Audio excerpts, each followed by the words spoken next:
11वां अध्याय। राजा रहुगण को भरत जी का उपदेश।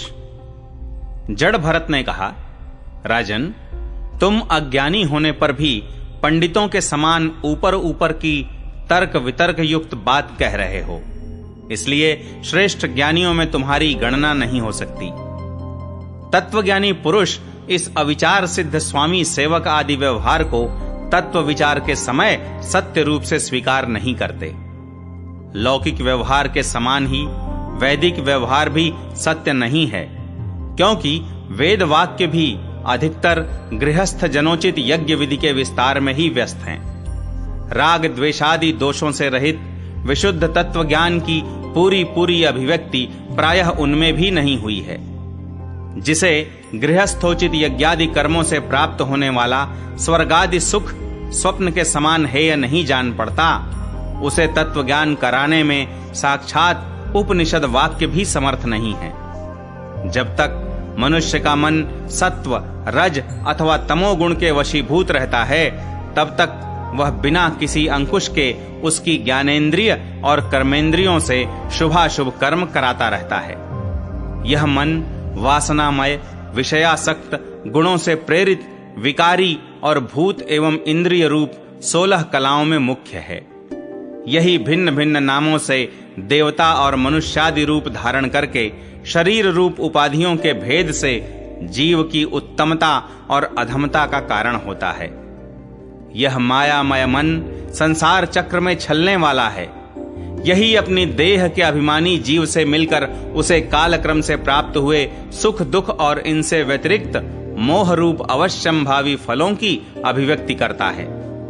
जब तक यह मन रहता है, तभी तक जागृत और स्वप्नावस्था का व्यवहार प्रकाशित होकर जीव का दृश्य बनता है। इसलिए पंडित जन मन को ही त्रिगुणमय अधम संसार का और गुणातीत परमोत्कृष्ट मोक्ष पद का कारण बताते हैं। विषयासक्त मन जीव को संसार संकट में डाल देता है। विषयहीन होने पर वही उसे शांतिमय मोक्ष पद प्राप्त करा देता है। जिस प्रकार घी से भीगी हुई बत्ती को खाने वाले दीपक से तो धुएं वाली शिखा निकलती रहती है, और जब घी समाप्त हो जाता है तब वह अपने कारण अग्नि तत्व में लीन हो जाता है। उसी प्रकार विषय और कर्मों में आसक्त हुआ मन तरह तरह की वृत्तियों का आश्रय लिए रहता है, और इनसे मुक्त होने पर वह अपने तत्व में लीन हो जाता है।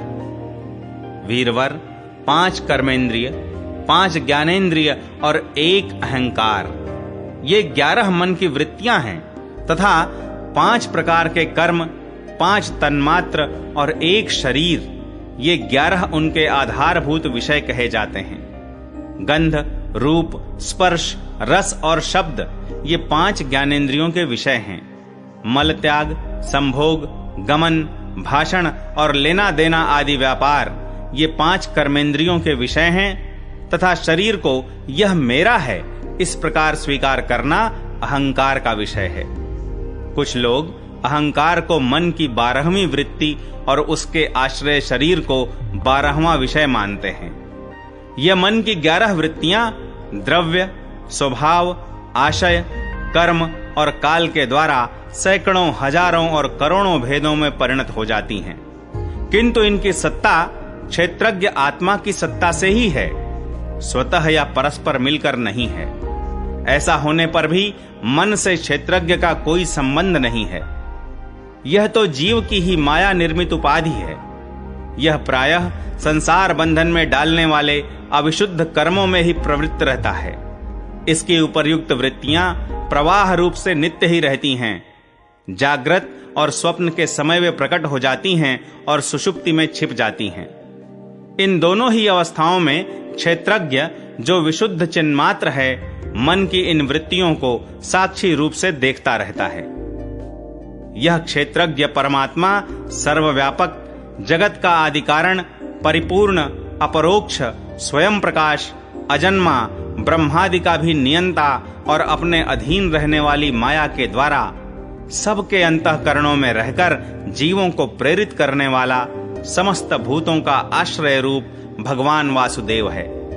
जिस प्रकार वायु संपूर्ण स्थावर जंगम प्राणियों में प्राण रूप से प्रविष्ट होकर उन्हें प्रेरित करती है, उसी प्रकार वह परमेश्वर भगवान वासुदेव सर्वसाक्षी आत्म स्वरूप से इस संपूर्ण प्रपंच में ओतप्रोत है। राजन, जब तक मनुष्य ज्ञानोदय के द्वारा इस माया का तिरस्कार कर, सबकी आसक्ति छोड़कर तथा काम क्रोधादि 6 शत्रुओं को जीतकर आत्म तत्व को नहीं जान लेता, और जब तक वह आत्मा के उपाधि रूप मन को संसार दुख का क्षेत्र नहीं समझता, तब तक वह इस लोक में यूं ही भटकता रहता है, क्योंकि यह चित्त उसके शोक, मोह, रोग, राग, लोभ और वैर आदि के संस्कार तथा ममता के वृद्धि करता रहता है। यह मन ही तुम्हारा बड़ा बलवान शत्रु है। तुम्हारे उपेक्षा करने से इसकी शक्ति और भी बढ़ गई है। यह यद्यपि स्वयं तो सर्वथा मिथ्या है, तथापि इसने तुम्हारे आत्म स्वरूप को आच्छादित कर रखा है। इसलिए तुम सावधान होकर श्री गुरु और हरि के चरणों की उपासना के अस्त्र से इसे मार डालो।